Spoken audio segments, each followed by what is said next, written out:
This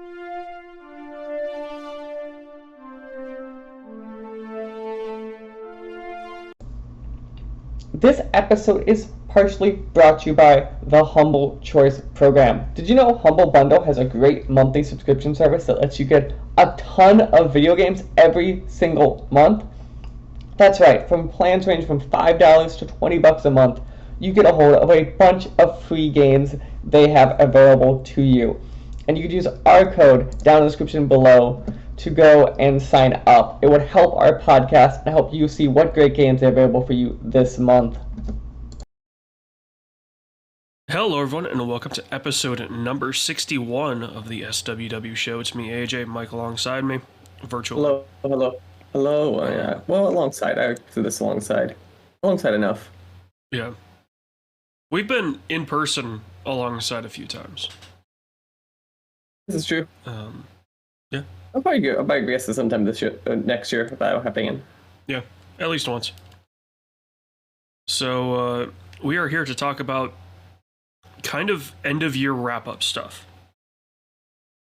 Because... That's accurate. Yeah, the next SWW show is going to be our awards episode that we do. So, this one will be kind of, hey, what's happened in the past little bit and kind of what's leading into 24.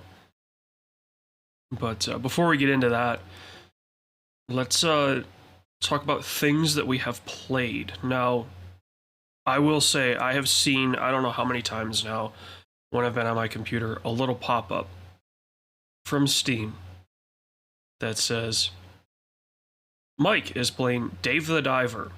I'm assuming you're on your Steam Deck? Yeah, I'm on my Steam Deck. I'm not as much of a psycho as it looks. At least I hope not. I am totally on the Steam Deck during that time. I think it's a great game. Like, I do think there is... So I currently am in Act 2 of it. So I do think there's problems. I think onboarding stuff, while I understand why it's this very slow pace on purpose. Yeah. I almost wish there was a way to speed up some of the onboarding stuff or it's sped up on the back end, because it'd be like, oh, this mechanic would have been cool 5 runs ago. Like, I feel like I'm getting some of that stuff. Where it's like, I feel like I'm hitting a wall before I'm seeing the solution being possible. There is a way to speed it up, Mike. I'm not about to cheese it. Honestly, that's what I did.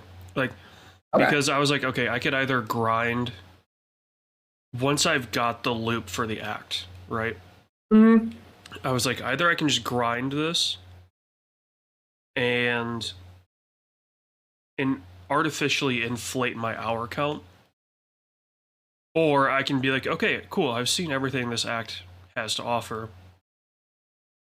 You know, now I'm just at the point where, okay, it's just money, right?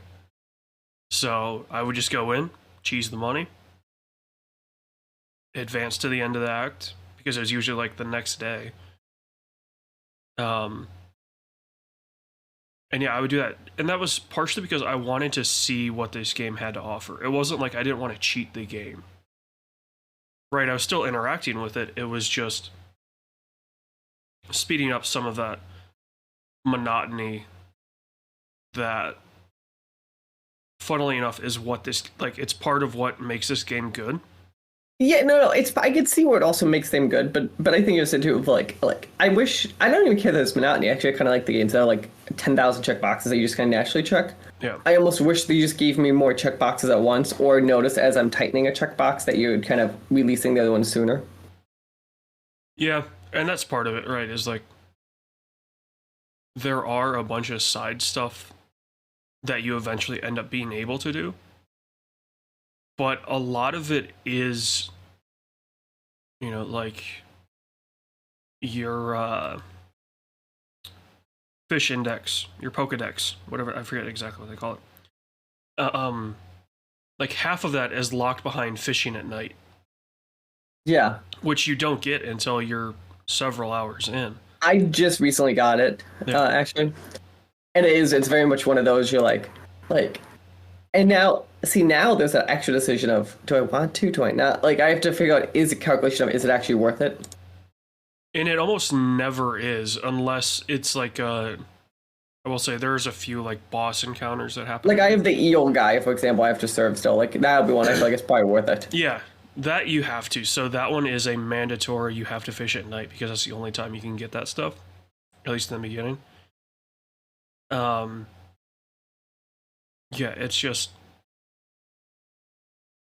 I like that they gate some of this stuff, but there is a point that you'll reach where the gating is so severe that progress grinds to a halt.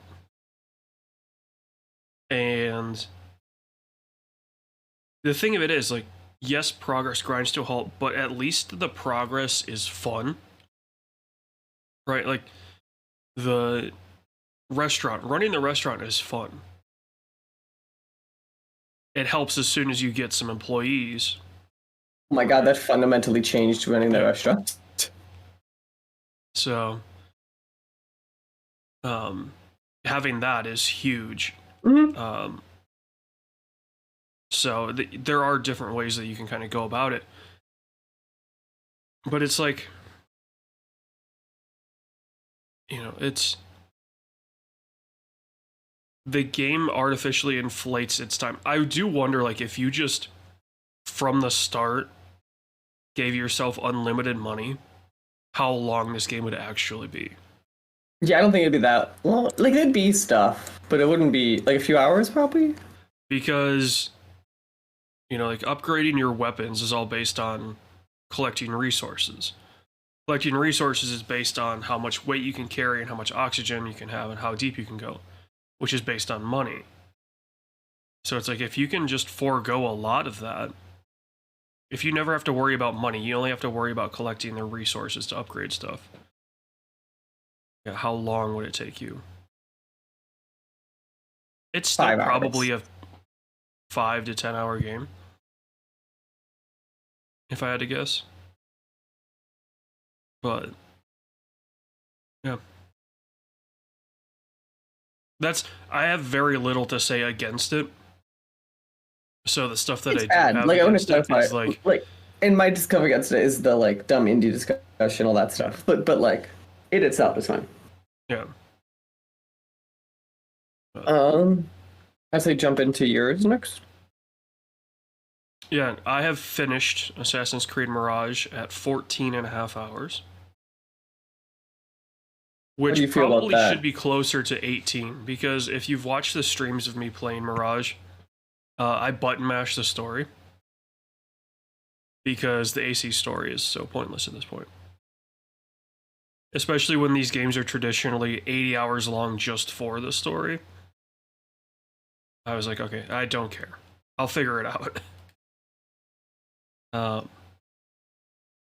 yeah, this is... Mirage is...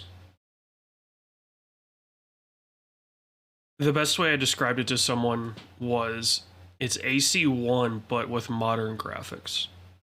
And they've learned everything, right? Like, they've learned the movement mechanics. They've learned the combat mechanics. They've learned the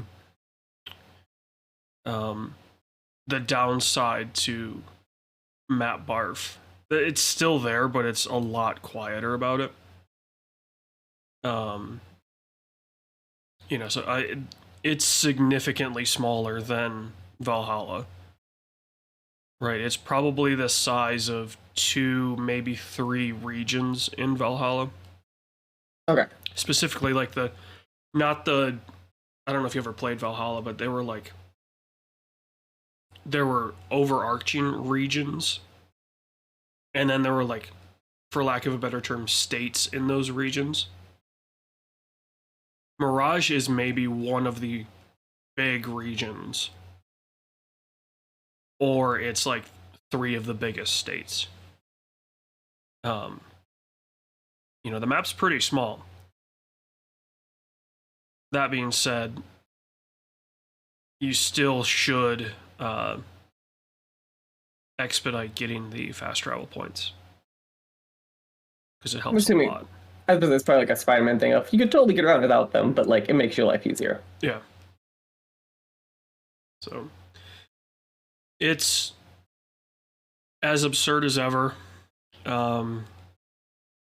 I probably played 12 of those 14 hours wearing an outfit that made me look like a robot and made me sound like a robot. Of course. Because I found out that you could do that. And there's 10 things that you have to get. And by the time I discovered what the side mission was, I think I had 6 of them. I had 5 or 6 of them. So I was like, okay, I'll just go get the rest. I'll just finish this right now. So I did that, and like one night, that's all I did. I spent like an hour and a half finishing that up. And sure as shit, like you end up wearing a robot suit with a sword that heals on, I think it heals like 20% on a kill, or it's the 5th hit or something like that. And a dagger that parry does extra stun damage, I think. So it's a pretty OP set. That being said, the game's way too easy.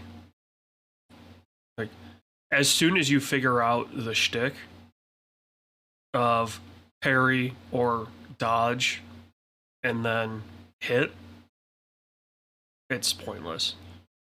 The combat just becomes a nuisance. So, and there's a final boss fight, and they don't tell you at first how to handle it. And then finally, like, there's just a tooltip on the side of the screen that says, use your knives to hit their weak spot. I aimed at their feet, and it hit him in the shoulder. Because it's a cutscene. Oh. So, like, you just needed to throw a dagger at them, and it would have triggered the cutscene. That's funny.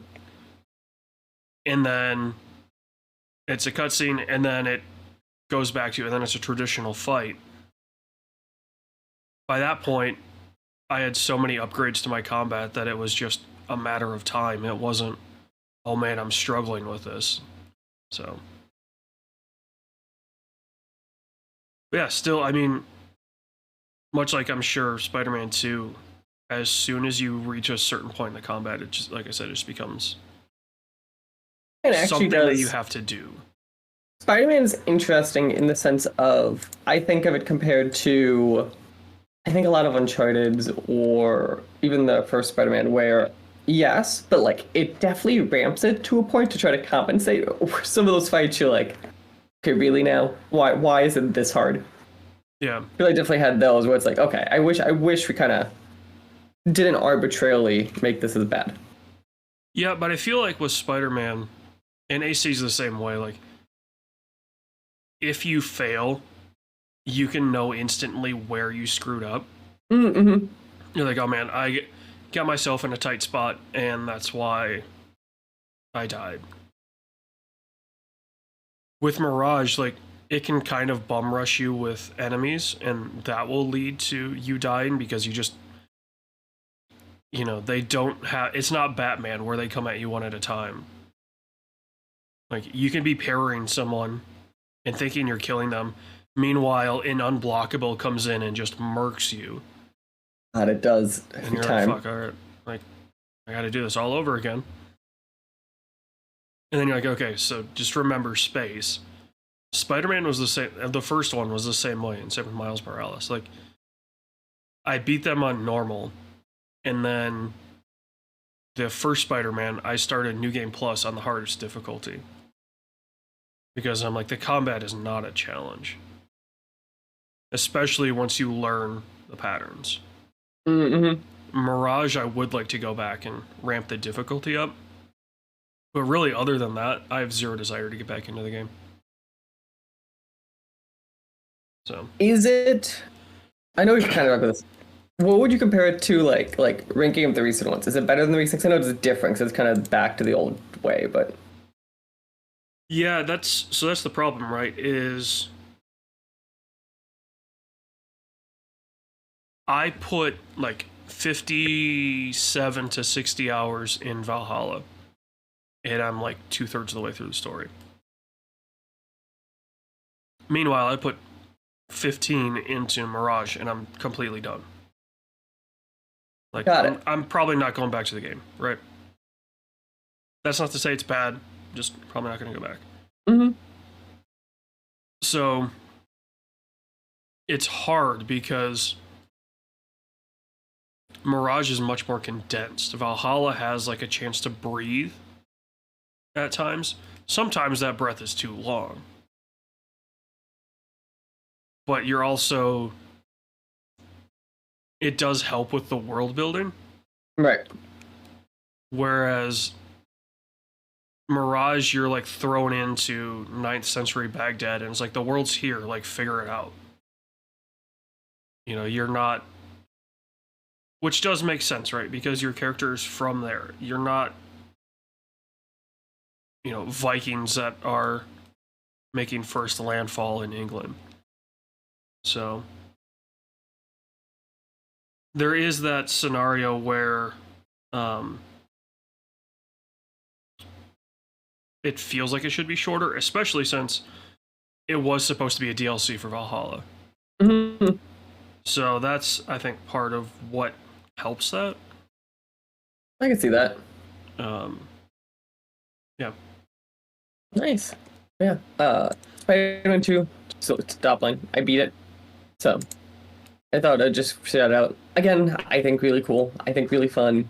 I also think more. Spider-Man, if you didn't love like the first one, it's not telling anyone new. But I also think there are some really cool moments if you care about this character that I am shocked happened. That I think that shows Insomniac and Sony, I think, actually cares, even though we don't really get to. They don't really care in movies. It's funny that how much they actually care on video games. Yeah, I mean, here's the thing, right? Like, I think part of that caring comes down to what's making them money. Yeah. No, I agree. But I do wonder, right? Because the rumors were that pre Spider-Man 1, Sony was offered all of Marvel for like $5 million. $10 million, something very small. And you think about if they had done that, and let's take the movies, like, let's just say they would have been all right, the Marvel movies. But the video game side of it had kept up the quality, what we're seeing now. That's a world where Microsoft doesn't even stand a chance. Mm-hmm. Because Sony's pumping out billion-dollar games every 6 months from different studios. Like, can you imagine like Naughty Dog doing a Daredevil game? I was trying to think of like what Marvel property. The issue is everyone wants to say the words Insomniac. That's the problem. Yeah. And I get it, right? Like, they're the studio now. Mm-hmm. But we also have to take into account, like, hey, there's no way they could do the whole Marvel. Oh, no, I get it from a logistical point of view. But, like, if we said for most superhero types of games, and I said, here's Sony's slate, 80% of the answers would be Insomniac. Yeah, that's a real possibility. And I think non-controversially, because it would make... Because anything that is movement-based, I think there's an argument for Sucker Punch, but otherwise, that's kind of the big one. Like that'd be the big ones for them. Like even stuff like, I'm trying to think like a more grounded Marvel-y property that like you would hand to other teams, and like I'm having a hard time on that one because like, even stuff like Iron Man and stuff, like I don't know who else I'd hand it to. Yeah, I mean, Iron Man is the one that if you could ground it, maybe you hand it to someone like Santa Monica, but that's kind of... I do wonder, yeah, as you say, like, Iron Man's difficult because who else... Right. How much makes... do I care about the whippiness versus the combat? That becomes a question. It changes who I hand it off to because it changes the game. I mean, I think that would be a perfect, like, all-hands-on-deck Sony project. because you want Naughty Dog writing. Mm-hmm. You want Insomniac probably gameplay. Or at least Insomniac, I at least want plot pointing, like, because like they're definitely the superhero team of understanding how to write them. Yeah. Like, I do understand superhero that gets fatigue is real, but like at the same time, like their writing fits it, I think, pretty well. Yeah. I'm also trying to think of like, okay, from a gameplay mechanic, who would we want to handle a flying character? Bungie? Well, yeah, I guess if we're assuming everything stayed the same, right? And like Bungie is part of Sony, yeah. Yeah. But the thing of it is, if this had happened, right, if this course had diverted, they probably wouldn't have picked up Bungie. Hmm? Also, Bungie probably wouldn't have made Destiny because they wouldn't have left Microsoft. That's fair. Right? It's one of those where, okay, yeah, cool, but also, you know, it would change so much. The thing of it is, game-wise, we would be getting so much more. Like, the last Iron Man thing was a VR experience that wasn't that great. It wasn't that great, but actually I think it was better than it probably deserved to be. But I agree on the not great. The only thing before that was a movie tie-in. Mm-hmm. And I guess he was in Marvel's Avengers, but if you're saying, you know, that we wouldn't have better or more high quality comic book stuff, I think you're wrong. Like, that's what would have happened, right? Like, Sony would have found the properties that nailed, and we would have been left with those. We wouldn't have had 15 Disney Plus shows that you have to watch just to understand the next movie. That's fair. So I agree. Cool. Let's jump into it, what we've seen. Let's start with the classic. See it on here. AJ, tell us about Mr. Django. no, remember the D is silent. Yes, Django. It's just what I watched on the flight to Florida. Okay. So nothing too crazy.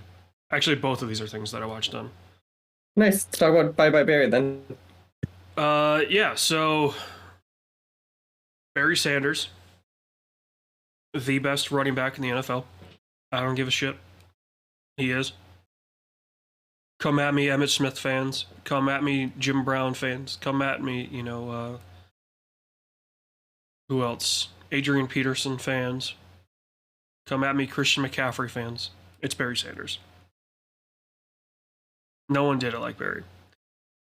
And this is the documentary that Amazon put out earlier this year that finally tells the story of why Barry retired.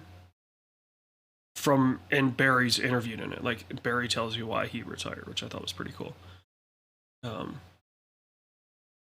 he was just ready to be done. That's all it was.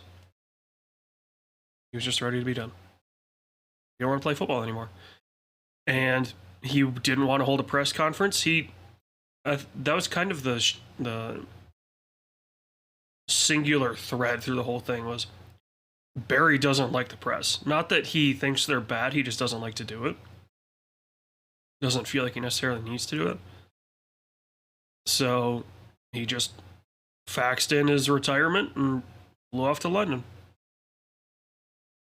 So, and they have a bunch of interviews with Lions fans and former Lions players from that time period, and a lot of really cool archival footage. So, they've also got, because he's integral into the story of Barry Sanders, my favorite sports personality in Dan Patrick. They interview him because people forget, like, Dan was Barry's first interview as a Lion on TV. It was draft day and he was in Wichita, Kansas. And so he had that relationship with him. So it's cool to see them continue that, because I feel like you could have gotten so many other former ESPN personalities, current ESPN personalities, like whatever you wanted. But the fact that they made the decision to go, no, we're going to get the guy that did his first interviews him fairly frequently on the radio, and has that relationship. So, yeah, it's a really good look into that whole situation. And I think even if you're not a football fan, you'll like it. Okay. They do a pretty good job of trying to avoid getting too nerdy about football and being like, no, here's like the behind the scenes front office Actual stuff. You know, like the personal stuff, not, oh, well, our run scheme was bad. They cover when they switched coaches and how their run game didn't really fit Barry. But that's kind of it. Like, they keep it very high level. Okay. For the football conversation. I'd love a version of this that's just 2 hours of Barry talking about why the run schemes don't work and, you know, line play and stuff like that, because football nerds are really fun to listen to if you have an appreciation of football. Otherwise, they're just a complete bore. No, they're it's definitely a group of people where, let's just say, they get very into their craft. Yeah. Probably accurate way of saying it. Nice. Change up. You were in Florida for a bit. How was that? Good. I assume usual, no shenanigans. Traditional Thanksgiving trip. Beautiful. And then I saw. Once. Oh, I'm actually impressed. I was gonna say I saw live that AEW show, specifically the Ric Flair segments. Someone needs to tell Tony Khan whatever this check you're cashing is not worth it. And I think you kind of saw a blow over this week online, because. So, did you watch the segment that they edited that was live?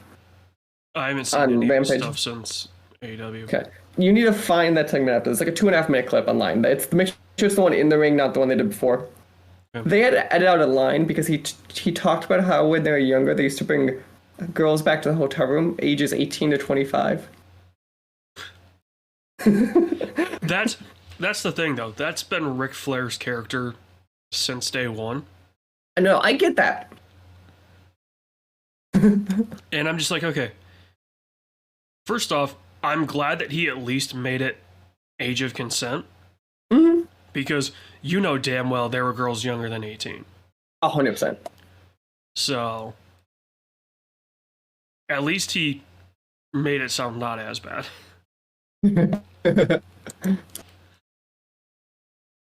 As we both probably agree, still not amazing sounding. No. I mean, when you got an 80-year-old that's been that coked up for so long. Right? Shit's gonna get wild. So, yeah, I don't really know what. I mean, I get it, right? Like, he and Sting had such a huge role together in TNA. Mm-hmm. So it's cool that he's there for Sting. I just don't think he needs to be on TV every week, or however often he is. Like, I think it's like every week, every other week right now. And it's part of the problem with AEW only doing 4 big shows a year. Mm-hmm. Like, Ric Flair is who you bring out on the monthly pay-per-view. 100%. With Sting, not, or, you know, like the week or two before the pay-per-view as a build-up. Not every day, every week on TV. God, at one point he was just running around the arena being like, I remember this match. It's like, it was straight old man screaming at clouds. Yeah. So, But yeah, that's kind of that stuff for us. There's actually no other wrestling news this week, so that was kind of threw that in there. Also, Tony Khan learned to book girls. Let's start with the big one. The rumblings were happening. I think last we talked about this. The strike is over. Anything big on it that you can or want to touch on that deal, or is it just kind of a deal that has been struck and at least there's something on the table? There's something on the table. I still haven't gotten a final of what it is yet. Okay. I haven't had that email yet, so they might just be working on the. My guess is they agree on the top line. That means they're just working on the logistics. I mean, usually, so to put this into perspective, the WGA strike, I was never a part of the WGA, so I'm not super I didn't have to deal with that. But the people that I talked to said the announcement came through that they agreed, and I think it was 3 weeks or maybe 4 weeks after until something was put in front of them that they needed to sign. Oh, wow, okay. So, and I mean, that's just it's touching up, verbiage in the contracts. It's not, nothing big is changing. Yeah, I get that. Like, it's like when you buy a house, same stuff kind of happens. There's that, post period where you agree on it, but you're just kind of negotiating the, dumb details. Yeah. Yeah. So, I imagine I'll see something before end of year. Probably before Christmas, if I had to guess. Yes. Also, I missed where this is. And then the only other news we have is Zelda is officially happening live action, brought to you by Sony and a production team that I think none of us should be trusting. What kind of is your take on this news of Nintendo doing the live action Zelda? But it's being by Sony, and it's, I would say, the producers are the ones that ruined Ultimate Spider-Man and all that stuff. Well, I mean, it's Shigeru Miyamoto, is one. Oh yeah, but I meant on the Sony side. Yeah. I mean, he's the CEO of Marvel, so it's kind of tough to be like, how do you not have him at least involved on the Sony side? I am super curious and intrigued kind of how this is all gonna work out. Yeah. So we'll see. Trailer talk. We have 3. I think of variance level. That being said, remember, this is the guy that produced the animated Spider movies. That's fair. I'll be curious because the animated Spider movies, my understanding is even at Sony, they were kind of treated as this sure, we're funding this, but we don't care thing until they blew up. Yeah. That being said, this guy's also got Ghost in the Shell, Venom, Uncharted, Morbius. He definitely has a few questionable. He's got some stinkers, but also that's stuff because he's at that level where it's because the property he's tied to is involved. It's not necessarily that he's making the decisions because he wants to. Yeah. I'm more worried about the director. Because the fact that they put The Maze Runner as one of the things that, you should be proud of this. Kingdom of the Planet of the Apes. Yeah, that's good. Maze Runner. Maybe if that's the next biggest thing, sure, but yeah. Nice. Bam. Trailer talk. We have 3 in Ferosa, Ghostbusters, and Fallout. I think Fallout's Hold on, how do you say that these. First one? Ferosa? It's Furiosa. Oh, Furiosa. You spelled that wrong, dude. Holy cow. I totally did not look up how to spell it when I was typing it. Fallout's the only one on this list I think that really stood out to me, and I think Amazon apparently needs all of the credit. Well, the problem with the Furiosa trailer is it's clearly a first pass trailer. Mm-hmm. Some of the effects looked horrendous. Oh yeah. Which I will give the film industry credit for this. Like, games don't put out shitty looking trailers, right? Like, the games will curate the best looking stuff and maybe even have stuff that wouldn't even work in the actual game, and then that's the trailer. Movies are like, hey, this film's in post right now, but here's a trailer at least. You know, the effects, like, the shading effect isn't done on every scene yet, but still, it's a hype scene, so here you go. So, at least give them credit, though, and you always see progress, right? It's very rare that from one trailer to another, it's a downgrade in movies. Happens, but it's rare. I agree with you. Yeah. No, I completely agree. Yeah, generally, if there's a downgrade, it's because of a studio switch. But jumping on that 1 second, yeah. Fallout trailer, again, rough CG at points. I think they might understand it. Like, it feels like you actually had people from Bethesda being like, we need someone on the set to make sure this is correct. And like similar, like Last of Us, you wish you had Neil Druckmann on set doing stuff. Well, so here's the thing. They're not going to be fully faithful to the game because the game experience is being over encumbered and, you know, you've got rad poisoning and,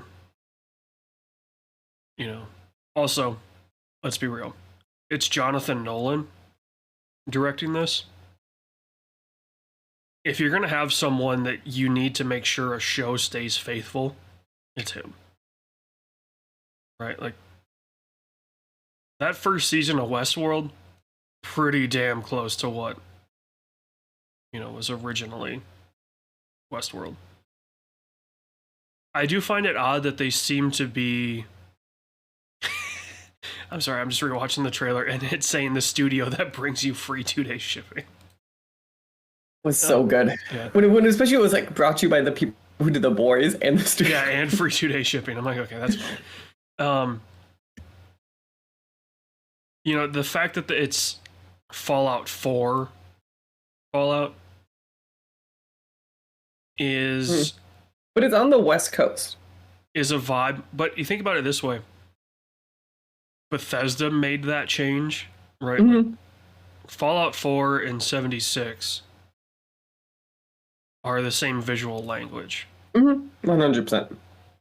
You know, Fallout 3 was limited by the consoles, so it couldn't be too colorful. So, yeah, I mean, I think it looks good. I hope, to all that's holy, the humor is a little bit better. Because that's part of my issue with Fallout, is the humor just sucks at times. Like, some of that stuff can just really be a drag. But I do hope there is a over encumbrance, or like, hey, you can't pick that up. You've already, like, your bag's too full. Like, so, just a little line like that or something. So, yeah. Also, this person's comment, looking forward to all of the glitches. Yeah, we definitely need someone T-posing flying through the sky. Yeah, I wonder how you handle that to kind of make it feel like you actually cared. Because if the Fallout TV show has 0 problems, that is unfaithful. The studio themselves mocks themselves for having so many bugs. You need to mock yourself in this show. And the fact that Todd Howard is on it, right, is a very big, I think, indicator that they'll do something. Nice. Like so jumping into the news, trying to think what we got here. So we've discussed, it's probably just gonna be a pickup at some point. GTA 6 is officially, like, first trailer is dropping next week. I assume that's just Yeah. Yeah, it will be out by the time this episode's up. Yeah, so when we see it, we'll see it. Yeah. Shout out at the collapse of media, where Eurogamer and its sister companies are all being put up for sale, which includes Game Shoot Up Is, Rock Paper Shotgun, VG247, and Dicebreaker. Yeah, this one was interesting because we don't have a buyer, I don't believe. It's just publicly being put for sale. Yeah. This is Red Ventures, or not Red Ventures, Reed Pop, getting ready to, I guess, downsize, right? Like, you know, they say the Gamer Network was bought 5 years ago by Reed Pop, which at the time was just running New York Comic Con and PAX, and has since taken on E3 and kind of killed E3. It is interesting.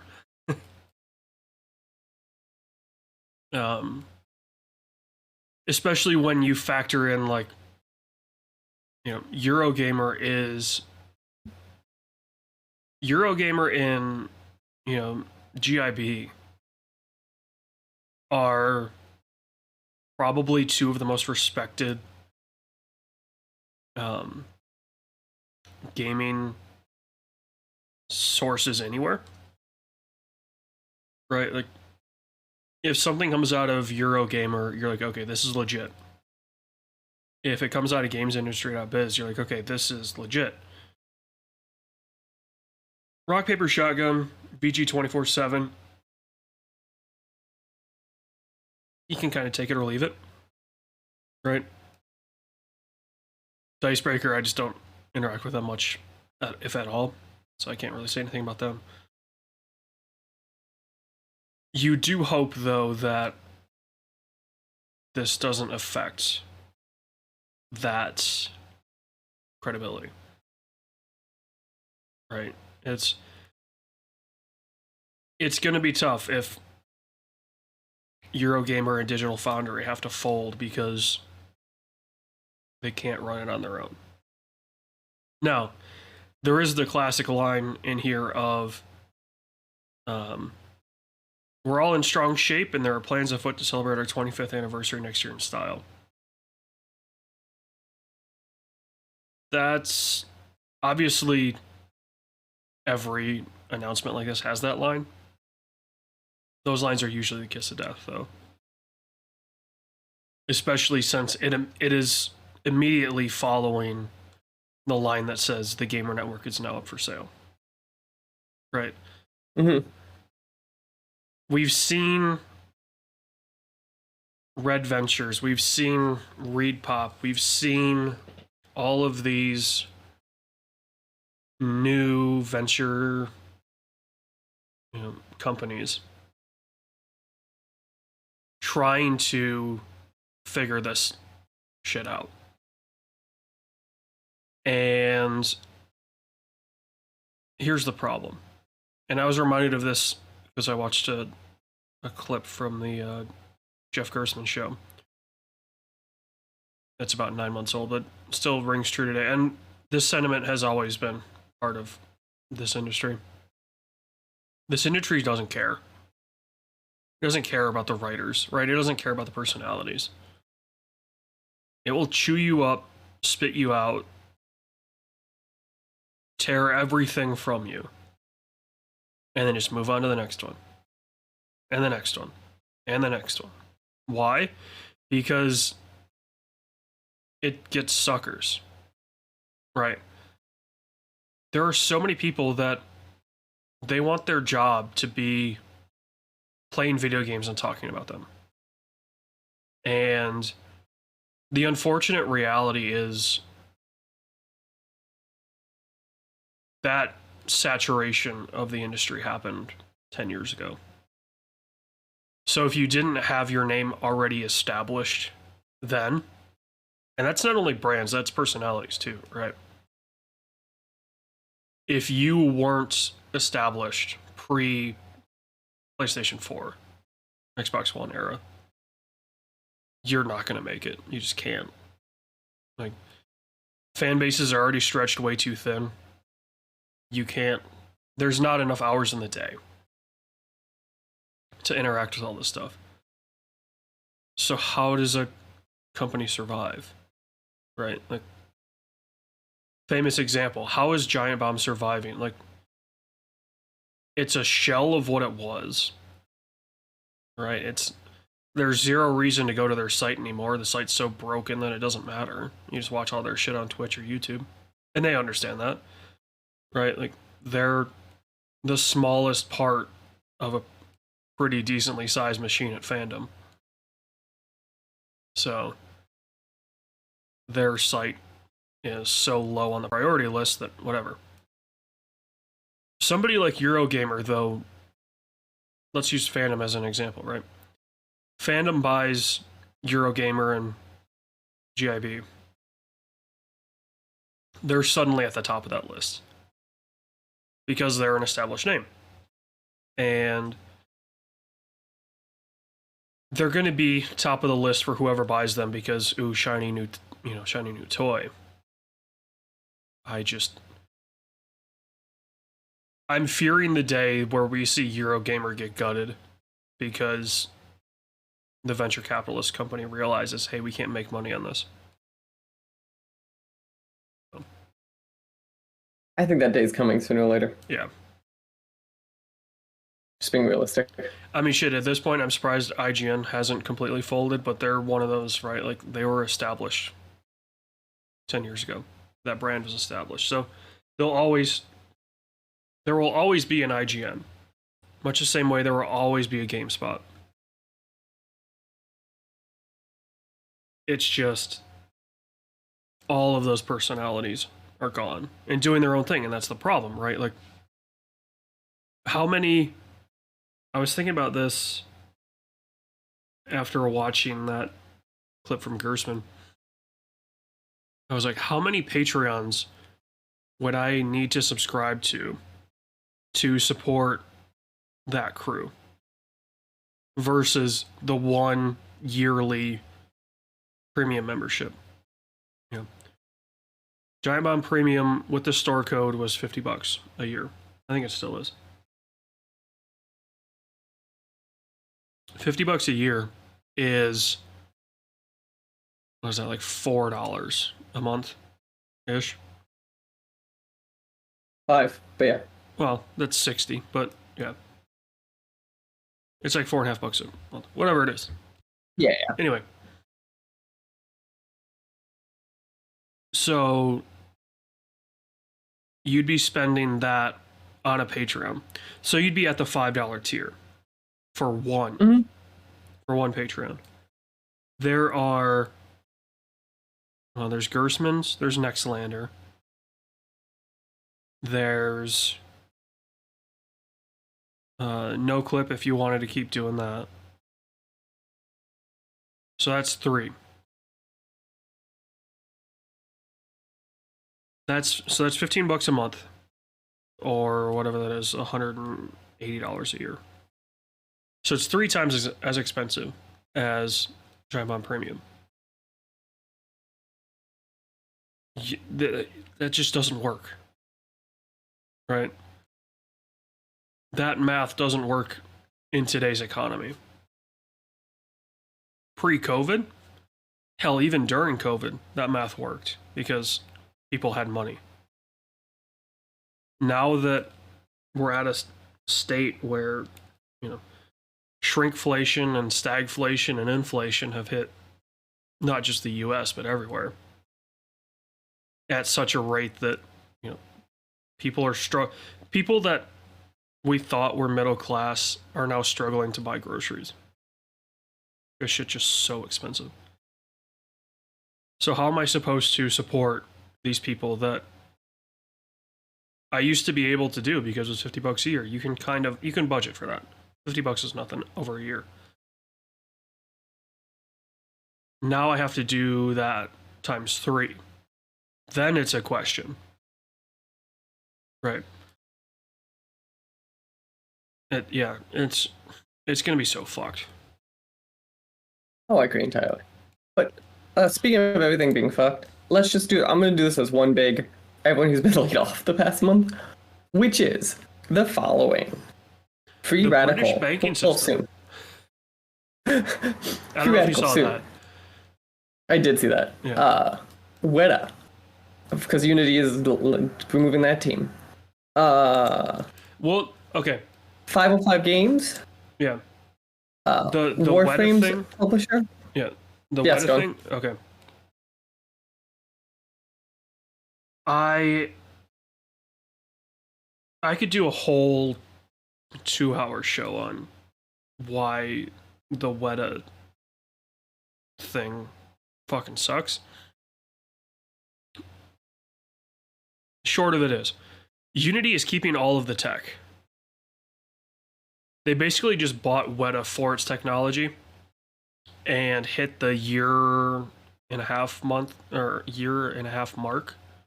2-year mark, whatever it is, and then just laid everyone off. And they're like, fuck it, like, go, you can do Weta Works. And that's what they're all doing. Like, Weta Works is going to try to hire as many of them as they can. But they don't have the tech that made Weta, right? Unity owns that.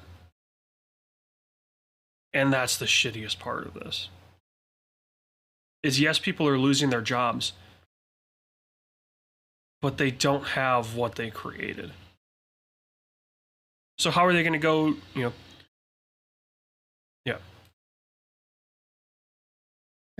No, you agree. I agree entirely. I'm trying to think of those we missed in that chaos. 505. The Digital Extreme, and Amazon. Yeah, Warframe. Also in that too, we're just gonna throw it in there. Housemarque is lead dev. Embrace's CEO is making a new company. There's a lot going on. I mean, and hopefully people will end up back on the. Yeah. The Housemarque news. Kruger was there for 15 years. Like, I think a lot of people are shocked at some of these moves, but they don't realize how long someone's been at one job. Oh yeah, no, I get that. It's like, cool, like, dude's been there 15 years, go do his own thing. Like, that should not be, people think of that as way too big of a deal. Right, when we see Harry Kruger leaving Housemarque after 15 years, it's like, try to tell me someone that stayed at one job for 15 years that didn't at least consider doing something else. I completely agree. So, and especially in a creative industry, like, for a creative to be at one place for 15 years is impressive. So, yeah. I agree. And then final story we have is we just know about next year's Call of Duty from our usual leakers. Shocking no one. It's Black Ops. It's Gulf War. I think sounds pretty alright. And we'll find out more. This game is going to have so much controversy around it. 100%. It's going to be great. And then finally, games coming out soon. Avatar comes out the 7th. Last of Us Part 2 comes out January 19th. Suicide Squad comes out February 2nd. Helldivers the 8th. And Final Fantasy VII Rebirth the 29th. Yeah, so any of those stand out? Yeah. I mean, I'll be checking out Avatar because I've got UB Premium, whatever. The ones on the list that I'm interested about are Suicide Squad. I feel like that is I'm morbidly interested. That's either gonna hit or it is gonna kill companies. I agree. The Last of Us Part 2 remastered, the stuff that they're adding in terms of like the cut content that you'll be able to explore is really cool. I think that's very cool. That's probably the best thing they're adding. Has that ever been done before where you can explore? Not at a scale. Yeah. It's probably done, not at the scale. Yeah. Like they'll go, oh hey, here's a flyover of a cut level. But they'll never be like, go explore it. Yeah. But hey, you get to go play these levels. And then finally, for Movie Club, would you like to read our list I just pulled? I think the top of the month. Yeah, so we've got Godzilla -1, which looks fucking incredible. We've got Silent Night, which by all accounts is not a great movie. We've got Wonka, Henry Kissinger's favorite movie. We've got The Iron Claw, and we've got Rebel Moon. My vote is Iron Claw. Yeah, I feel so. For those that, I can't remember if we actually recorded this or if it was just you and I talking offline. We talked. I don't remember. Yeah. Iron Claw, we were like that was our choice, but we were looking at timing wise. It might be an issue. In which case, we were going to do. Oops, let me spell right. The documentary "The Boy Who Lived," which was it is, I should say, the documentary that Daniel Radcliffe directed and produced about his stunt double that got paralyzed. Because I mean, Iron Claw releases Christmas weekend. Let's assume it'll be late. That's just kind of. Yeah, so if we did that, we wouldn't have a movie club for December. We will do Iron Claw, whether that's a spoiler cast or a movie club. I think I say with the let's just do it. It's gonna be a weird month anyway. Yeah. So, Iron Claw, perfect. Which will probably end up being January's movie club, but. But again, it's such a weird. Yeah. So, but again, perfect. Well then, I think that's all we have here. Yeah. I don't have any more notes. Let's go free the world, whatever we do. I'm gonna go take a shower. That's great, and we'll see you next time. The SWW Show and all of its affiliate podcasts are podcasted by me, Mike Maroney, and AJ Losi, sometimes by contributors, including Corey King. You can follow the SWW Show on social media at the SWW Show, or sooner or later you go to patreon.com/SWW to help us out. Thank you. We hope you enjoy the rest of your day.